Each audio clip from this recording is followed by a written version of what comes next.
a specialism in labour relations. Good morning to you, Ashok.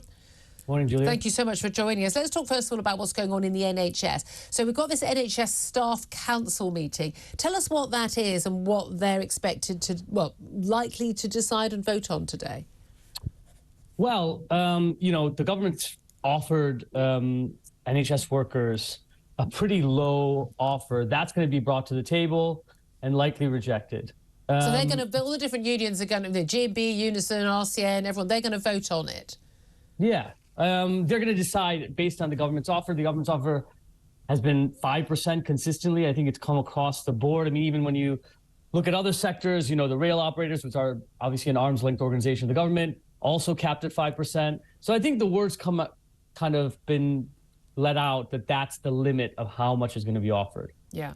Even though, of course, we've seen other unions, whether it, barristers and railway drivers who've actually got more, haven't they? But the key thing here is different unions represent different, kind of bases, don't they? Royal College of Nursing, they've got vast number of people, so they get more votes than many of the other unions who are taking part. And there's this view, certainly a former RCN chief has said he believes that most nurses aren't in favour of the strikes. We know that the RCN chief had the current one had recommended the pay offer to her members, and they have rejected it. But she warned yesterday those strikes could last all year. We could go all the way to Christmas unless we get a deal.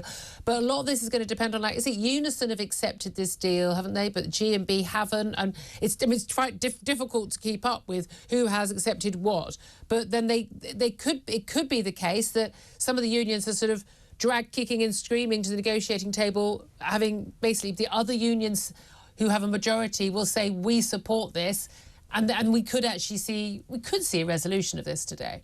Look, I think that this is a difficult one because, the standard narrative is union bosses forcing their members into, strike action. And this is sort of narrative that's gone around. I'm not suggesting that's what you're saying. And what you saw with the Royal College of Nurses is the leadership asked for it and the union members rejected it. Yeah. And so that narrative doesn't fit into it. So you can't just have the unions kind of agree to something that the members have flat out rejected. They're going to have to go to the members again. There's going to be another mandate. Obviously, their 6-month mandate is up. That's why they had to call off the 48-hour strike. And so the leadership can't just go and have some kind of agreement. They have to go back to the members and get an agreement in order to... I mean, there's no doubt there's very, very different sort of leadership at some of these different unions. Royal College of Nursing, they'd never striked before in their 100-year history. That was very telling that they wanted to go ahead, and that nurses, again, it was a very close majority, but nevertheless they stuck to the rules and they had that mandate for going on strike. In terms of what more they could be offered, Steve Barclay, the health secretary, look, at the end of the day, he's not actually in charge of the amount of money that gets offered to the nurses. That's going to be up to the Prime Minister and the Chancellor Jeremy Hunt as well. If he's being told that's all you can offer, what happens next? Do we just keep having strikes till the end of the year? That's why I think sometimes blaming the sort of striking workers doesn't make much sense to me, because the government has the responsibility and has been largely intransigent. Look, they could offer something that's somewhere near inflationary levels. And we were just talking about food inflation being double inflation levels.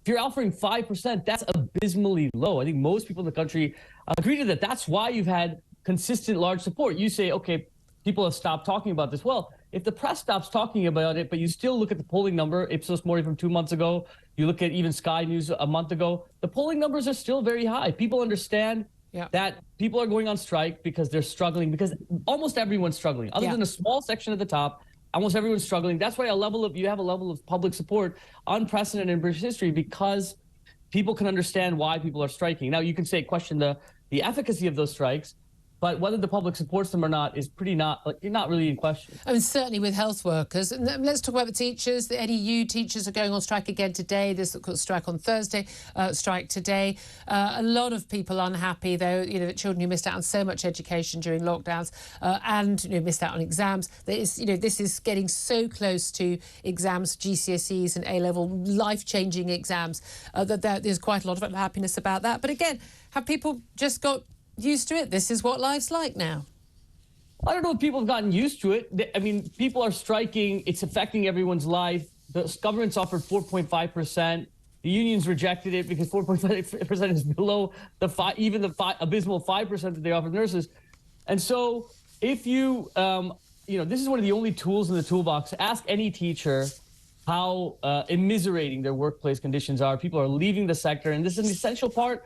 I mean, it's not like they're working in an Amazon warehouse. Well, I mean, you can always harmonize downward, Julia. I mean, look, these are teachers. This is raising the next generation of educated people in this country. You can't be like of non-binary, gender-neutral pupils. Yes. I mean, what does that have to do with? I don't no, but that's what I'm saying. Stuff. This is the thing. No, look, I don't want to be a teacher. I mean, I would say I wouldn't last half an hour. No, the kids wouldn't last half an hour with me. That would be it'd be a different way round. But this is the thing: is there's no doubt at all there are things that need to change. And in case nurses and the case for teachers, actually, they say it's not all about. It's not all about the pay.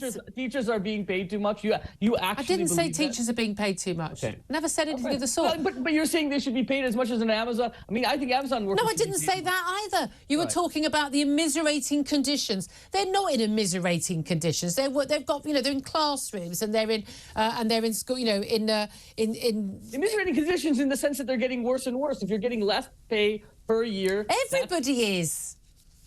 Not everybody is. Executive pay has gone up 40%. Okay, you already talked about a very small minority of people. FTSE 100 companies. Vast majority of people in this country are poorer today than they were a year ago. The shareholders at the rail operating companies have made over £300 million just this year. Yep. There's lots of people who aren't suffering. That's not lots of people. That's the top 1%. Yeah, top 1% who aren't really doing any of the work but are extracting the profits. I'm sorry. I'm sorry, Karl Marx. I didn't realise that was a conversation we were having. No, but come on, Ashok. This is the thing. Most people are getting poorer. Now, there's still a lot of support because you say people are saying, yeah, you know what, we understand your pay has been cut in real terms over the last 13 years and particularly over the last year, and we support you, whatever you can do. However, there's also a point people go, but what about my kid, or what about my mum getting her hip operation, or when it comes to public sector workers, there is this feeling that, well, we pay all these taxes, we're not getting the services we want. Do you think there's a point when people are going to say, actually, you're no worse off than the rest of us, and you are making our lives harder, and we don't support you? Do you think that point's going to come this year? Well, I was on this show an entire year ago, and you kind of asked the same question. I said, look, there's no way of predicting the future, and what we've seen is poll after poll. After the summer, in the autumn, we thought it would get worse in the winter. It hasn't gotten worse. Maybe it's gotten worse, but the polling doesn't indicate that. Because I think there's a number of factors. One, public sympathy, because everyone's affected by it. Everyone knows a striking worker or a potential striking worker. And people enjoy, like your earlier guest said, enjoy maybe even working from home. So you have a proportion of the population that don't mind a rail worker strike. So all of these things coming together means. But again, that's a tiny little sort of middle class little enclave. Sure. I'm not denying that. I'm saying the additive effect of this. I think most of it comes from the idea that most people are affected by the cost of living crisis. I think that's actually the underlying issue. Ashok Kumar, always so good to talk to you. Thank you as always for joining us. He's a specialist in labour relations.